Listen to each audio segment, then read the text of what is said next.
లలితా మాతా శంభుప్రియా జగతికి మూలం నీవమ్మా శ్రీ భువనేశ్వరి అవతారం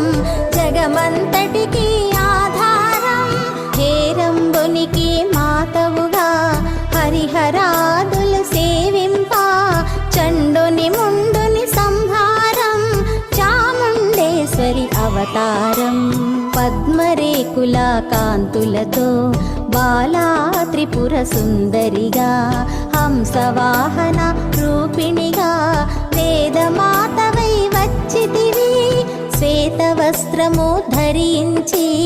అక్షరమాలను పట్టుకొని భక్తి మార్గము చూపి